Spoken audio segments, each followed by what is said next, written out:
Good morning, students. Today we are again revising our chapter 11 Marketing Management. We are continuing this chapter with marketing mix. We are studying 4 P's of marketing mix. First one, we have studied product, in which we studied different elements of product mix: branding, packaging, labeling. Now next P is price. Factors affecting price determination. This heading we will study in this topic.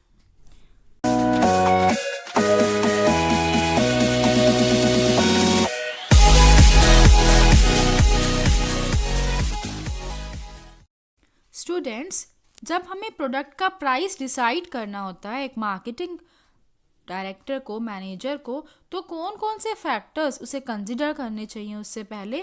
सबसे पहला factor है product की cost. One of the most important factor affecting price of a good और service is its cost. This includes the cost of producing, distributing and selling the product. इसमें हम सब चीज़ें include करते हैं. प्रोडक्ट को बनाने में कितनी कॉस्ट आ रही है, डिस्ट्रीब्यूटिंग में मतलब यहाँ से मैन्युफैक्चरर से होलसेलर के पास जा रहा है तो कितना खर्चा आ रहा है, सेलिंग प्रोडक्ट है ना, मींस जो आप उसकी एडवर्टाइजिंग कर रहे हैं या उसकी पैकेजिंग कर रहे हैं उसमें जो खर्चा आ रहा है, सब चीज़ें इसमें इंक्लूडेड होती हैं कॉस्ट में. The cost sets the minimum level और the floor price at which the product may be sold. जैसे आप देखते हैं लिखा भी होता है कि मिनिमम मतलब फ्लोर प्राइस, कि हम कम से कम इतने पैसे बेच सकते हैं, इतनी इसकी कॉस्ट आएगी ही आएगी प्रोडक्ट की. तो वो आप पहले कैलकुलेट कर लेंगे, तब आप प्रोडक्ट का प्राइस डिसाइड करेंगे. Now the second factor while determining the price of A product is utility and demand. आपने इकोनॉमिक्स में लॉ ऑफ डिमांड पढ़ी है कि अगर मान लीजिए प्राइस बढ़ते हैं किसी चीज़ के तो उसकी डिमांड मार्केट में कम हो जाती है. तो ये law of demand, elasticity of demand, ये सब आपने पढ़ा है इकोनॉमिक्स में. ये प्राइस डिटरमाइन करते वक्त आप कंसिडर करेंगे कि मार्केट में डिमांड कैसी है प्रोडक्ट की. While the product cost set the lower limit of the price. First factor हमने पढ़ा था कॉस्ट, उसने हमारा फ्लोर प्राइस डिसाइड कर दिया, मतलब लोअर लिमिट डिसाइड कर दी कि इससे कम तो हम प्राइस रख ही नहीं सकते, इतनी तो लागत ही आ रही है बनने की, है ना, प्रोडक्ट की इतनी तो कॉस्ट ही आ रही है. दूसरा हम देखते हैं यूटिलिटी. यूटिलिटी मतलब उस प्रोडक्ट का यूज़, उसकी वैल्यू कंज्यूमर्स के लिए. The utility provided by the product and the intensity of demand of the buyer sets the upper limit of price. तो अब जो अपर लिमिट है मतलब जो मैक्सिमम है, कितना प्राइस आप रख सकते हो, ये कौन डिसाइड करेगा? ये दो फैक्टर्स हैं, एक तो यूटिलिटी और दूसरा डिमांड, कि उस प्रोडक्ट की यूटिलिटी कितनी है. जैसे मान लीजिए इलेक्ट्रिसिटी है, सबको इलेक्ट्रिसिटी चाहिए, है ना, और डिफरेंट डिफरेंट पर्पज़ के लिए चाहिए. अगर आपको मान लीजिए मशीन्स चलानी है तो इलेक्ट्रिसिटी चाहिए. अगर मान लीजिए आपका काम है, मान लीजिए आपका ड्राई क्लीन का काम है ना, आप आयरन वगैरह कर रहे हैं क्लोथ्स, तो आपको चाहिए. मीन्स आपका जो भी आप घर में हैं तो आपको इलेक्ट्रिसिटी चाहिए, डिफरेंट पर्पज़ के लिए चाहिए. एसी है, कूलर है, फ्रिज है, माइक्रोवेव है, फ़ैन है, ट्यूब्स है, तो मतलब कितने सारे यूज़ हैं इलेक्ट्रिसिटी के. तो ये कहलाती है उसकी यूटिलिटी. जैसे मान लीजिए मिल्क है, अब मिल्क हाउस होल्ड्स में भी यूज़ होता है, मिल्क स्वीट शॉप्स पे भी यूज़ होता है, डायरीज़ पे भी, है ना, कोई पनीर बनाता है, कोई स्वीट्स बनाता है. तो ये जो प्रोडक्ट होती हैं जिनकी यूटिलिटी एक से ज़्यादा पर्पज़ में होती हैं, तो उससे भी हमारा अपर लिमिट जो है प्राइस की वो डिसाइड करने में हमें ये बात भी ध्यान रखनी होती है. और दूसरा डिमांड. तो utility provided by the product and the intensity of demand of the buyer sets the upper limit of price which a buyer would be prepare to pay. The buyer may be ready to pay up to the point where the utility of the product is at least equal to the price paid. The seller would, however, try to at least cover the cost. Seller चाहेगा cost भी cover हो जाए और जो हमारा product है उसकी जो यूटिलिटी है उसके अकॉर्डिंग उसका प्राइस भी हो. According to the law of demand, consumers usually purchase more units at a lower price than at a higher price. अगर प्राइस कम होगा तो ज़्यादा क्वांटिटी हम परचेज कर लेंगे, अगर प्राइस ज़्यादा होगा तो हम कौन क्वांटिटी परचेज करते हैं. तो ये लॉ ऑफ डिमांड भी अप्लाई होती है. The price of a product is affected by the elasticity of demand of the product, कि हमारे प्राइस में कितना चेंज लाने से डिमांड में कितनी चेंज आती है। तो ये इलास्टिसिटी ऑफ सप्लाई भी यहाँ पे एक फैक्टर है जो हम कंसिडर करते हैं डिसाइड करते समय अपने प्रोडक्ट का price. When the demand of the product is inelastic, a rise in the price does not affect quantity demanded by the buyers too much. Therefore, a firm can fix higher price. अगर आपको लगता है कि आप price में थोड़ा बहुत change करते हैं तो डिमांड में ज़्यादा चेंज नहीं आता, तो आप हायर प्राइस रख सकते हैं।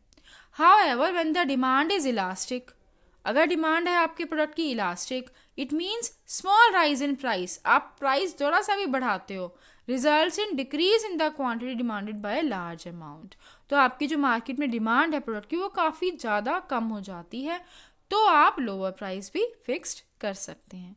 तो ये सब फैक्टर्स हैं जो एक मार्केटिंग मैनेजर को प्रोडक्ट के प्राइस डिसाइड करते समय ध्यान में रखने चाहिए। Now third factor is extent of competition in the market. Market में जिस प्रोडक्ट में आप डील कर रहे हैं उसके कॉम्पिटिटर्स कितने हैं ये भी आपको देखना चाहिए, उन्होंने क्या प्राइस रखे हुए हैं ये भी आपको चेक करना चाहिए, तब आपको अपने प्रोडक्ट के प्राइस रखने चाहिए। क्योंकि अगर मार्केट में कॉम्पिटिटर्स कम होंगे तो आप ज़्यादा प्राइस रख सकते हो, बट अगर कंपटीशन बहुत ज़्यादा है, कॉम्पिटिटर्स बहुत ज़्यादा हैं, तो जितना उन्होंने प्राइस रखा है तो उतना रखो या उससे थोड़ा कम रखो, तभी आपके उस कंपटीशन में आप सर्वाइव कर पाओगे। तो ये फैक्टर भी आपको ध्यान में रखना चाहिए। Between the lower limit and the upper limit where would the price settle down is affected by the nature and degree of competition. The price will tend to reach the upper limit in case there is lesser degree of competition. आप ज़्यादा से ज़्यादा price तभी रख सकते हो अगर competition कम है ना। While under conditions of free competition, the price will tend to be set at the lowest level. और अगर competition ज़्यादा है तो आपको कम प्राइस रखना चाहिए। Competitors' prices and their anticipated reactions must also be considered before fixing the price of a product. Competitors किस price पे सेल कर रहे हैं उसका भी पता लगाना चाहिए।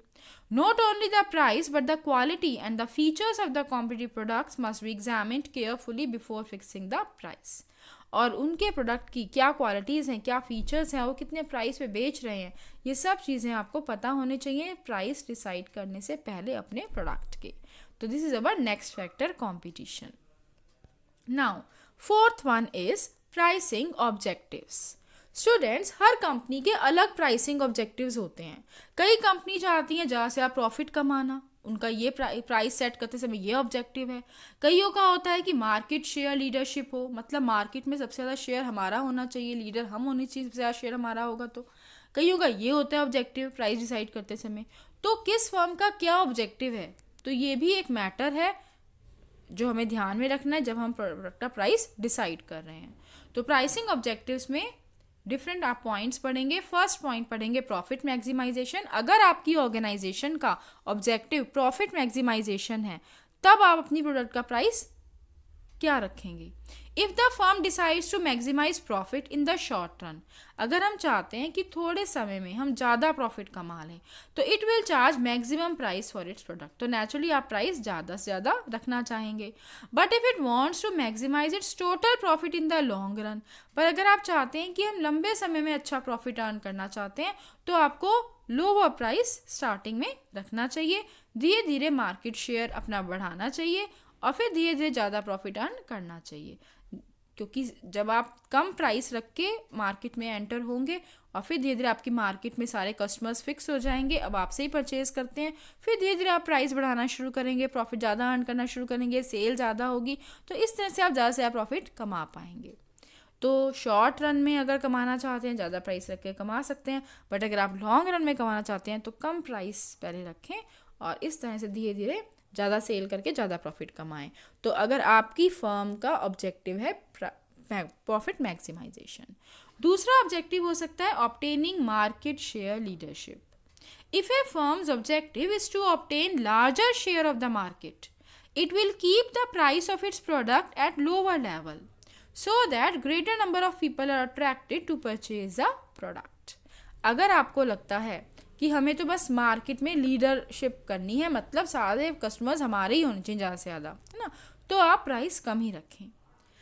तीसरा ऑब्जेक्टिव हो सकता है किसी भी ऑर्गेनाइजेशन का कि बस हम जो मार्केट में कंपटीशन है ना उसमें सरवाइव कर जाएं, है ना, मार्केट में बने रहे, इस कंपटीशन को हम इसमें सरवाइव कर पाएँ।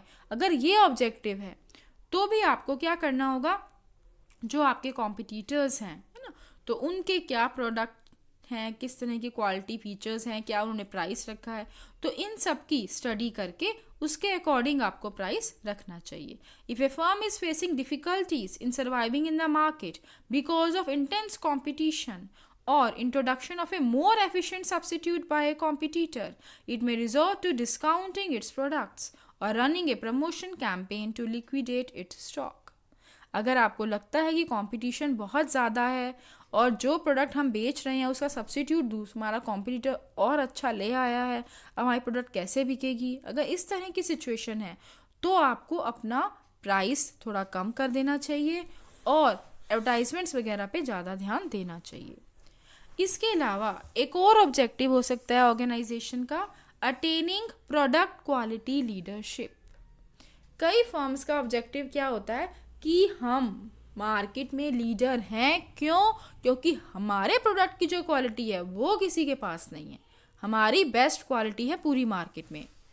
तो अगर इस तरह की लीडरशिप है आपकी, quality wise, product quality wise leadership है, ऐसा चाहते हैं आप, तो आपको हायर प्राइस आप चार्ज करें तो भी आपकी प्रोडक्ट बिकेगी और आप रिसर्च डेवलपमेंट पे ज़्यादा यहाँ पर ध्यान दें। Now students, fifth factor is government and legal regulations. जब आप अपनी प्रोडक्ट का प्राइस डिसाइड कर रहे हैं तो गवर्नमेंट के जो रूल्स रेगुलेशंस हैं, जो लॉ बनी हुई हैं, अगर वो हैं आपके प्रोडक्ट से रिलेटेड तो उनको भी आप एक बार स्टडी कर लें, उन्हें भी कंसिडर करें अपना प्राइस डिसाइड करते समय। In order to protect the interest of public against unfair practices in the field of price fixing, government can interfere and regulate the price of commodities. Government can declare a commodity as essential commodity and regulate its price. For example, the cost of a medicine manufactured by a company having monopoly in its production comes to rupees 20 per strip of 10 and the buyer is prepared to pay any amount for it, say rupees 200. The seller may be tempted to charge the maximum amount rupees 200 for the medicine. Usually, in such a case, the government does not allow the firms to charge such a high price and interfere to regulate the price of the medicine. This can be done by the government by declaring the medicine as essential commodity and by regulating its price. तो जो हमारी essential commodities होती हैं, जैसे मान लीजिए गेहूं है, तो आप देखिए राशन की दुकानें वगैरह खुली होती हैं, गवर्नमेंट वहाँ पे आपको रीज़नेबल रेट पे प्रोवाइड करती है जिससे सभी को वो कमोडिटी मिल सके। ऐसे ही मेडिसिन है, वो भी हमारी एसेंशियल कमोडिटी है ना, वो भी हर एक को चाहिए। तो उसके लिए भी गवर्नमेंट, जैसे आप देखते हैं गवर्नमेंट हॉस्पिटल्स होते हैं, गवर्नमेंट के मेडिकल स्टोर्स होते हैं, तो वहाँ पे वो हमें रीज़नेबल रेट पे प्रोवाइड हो जाती है। तो यहाँ पे गवर्नमेंट इंटरफेयर करती है जिससे कोई प्राइस पे रेगुलेट कर सके, जिससे जो एसेंशियल कमोडिटीज़ हैं वो हर एक को मिल सकें, ऐसा नहीं कि केवल रिच लोग ही खरीद सके। तो यहाँ पर प्राइस ऐसा नहीं कि कोई भी प्राइवेट फर्म जितना मर्जी चार्ज कर ले, तो यहाँ पर गवर्नमेंट बीच में इंटरफेयर करती है एसेंशियल कमोडिटीज़ के केस में। तो ये भी एक फैक्टर है जो हमारे प्राइस फिक्स करते वक्त हम देखते हैं। इसके अलावा लास्ट फैक्टर है, sixth factor, marketing methods used.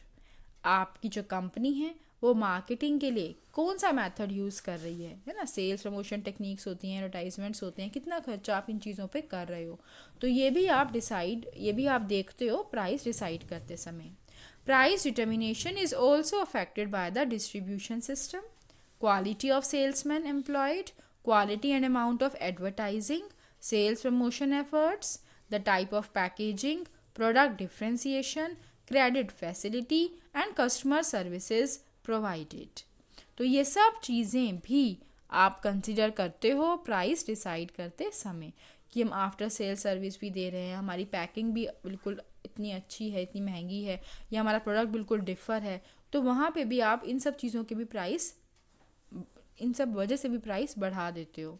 तो uniqueness of any of these elements give the company A competitive freedom in fixing prices of its products. अगर कंपनी को पता है कि इस तरह का प्रोडक्ट मार्केट में नहीं है किसी के पास, तो वो कंपनी ज़्यादा प्राइस चार्ज कर सकती है। For example, if a company provides free home delivery of goods, it can fix a relatively higher price for its product. अगर मान लीजिए फ्री होम डिलीवरी दे रही है कोई कंपनी अपने प्रोडक्ट की, तो फिर वो उसमें जो उसकी कॉस्ट है उसमें इंक्लूड होता है वो प्राइस। तो ये सब चीज़ें हैं जो हम प्राइस डिसाइड करते समय ध्यान में रखते हैं।